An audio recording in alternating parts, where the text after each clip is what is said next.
September is National Suicide Prevention and Awareness Month, a time that hits home for local mother Margos Merrick. Merrick lost her son Christian to suicide, and tonight 25 News reporter Hannah King sits down with her as she shares her story, hoping to save lives. September is Suicide Prevention and Awareness Month, and one mother who lost her son to suicide the day before his 26th birthday is sharing his story and hopes it could save someone else's. Margos Merrick's son committed suicide, and she's hoping by sharing details of her tragic loss, she'll spare other parents the pain of losing a child. The signs were there, but you really don't want to believe that they're yours.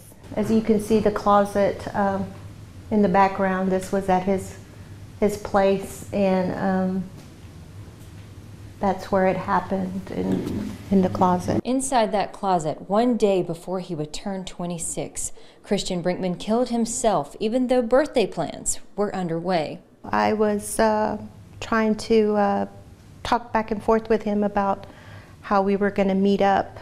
He was going to come over. We were going to cook here at home, and it just didn't happen. A birthday nobody would celebrate and a dinner nobody would enjoy. This is why the table's set like this. He loved A&M football. A table set the way Christian liked, supporting his favorite team. But now at this table, there will forever be an empty seat. I never knew that all the times that he was running into the walls, or when he wrecked the car when he was younger, and he went skiing with his friends. He had ended up with a concussion, and I didn't realize that those were clues. Those were attempts. Cries for help from a Marine veteran that went unheard. If I knew now, I think I would have called for him. Margos Merrick knows calling a suicide hotline may have saved her son. It's a call she wishes she would have made now. Even though she's living without him, he's never far from her thoughts. That he was loved and he was never a burden. I really do think that if he would have just told me how serious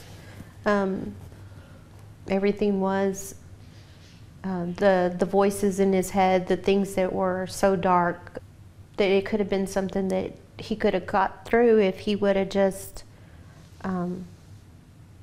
maybe called the suicide line and said, and shared his pain. To help her get through the pain, she holds on tight and cherishes a recording from one of their calls. And I play it to hear him say, "Mom, Mom. Mom, check out my house.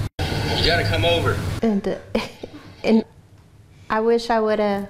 And so it's moments like that that I cherish and get through moments of when I think about him. And when she does think of him, I did have my moments where I cry. And so going and visiting his grave and watering his grass and just talking to him, and I expect him to walk through the door, and I know he's not. I know he's not going to walk through the door. As she works through her grief, this mother is learning that talking and listening could be the difference between life and death. Margos Merrick is very passionate about the Brazos Valley Coalition on Suicide Prevention and encourages everyone to have those tough conversations. Hannah King, 25 News. Hannah, thank you. The Brazos Valley Coalition on Suicide Prevention encourages anyone who is in distress right now to call the National Suicide Prevention Lifeline for help. That number is 1-800-273-8255. You can also visit suicidepreventionlifeline.org. Those lifelines are always open.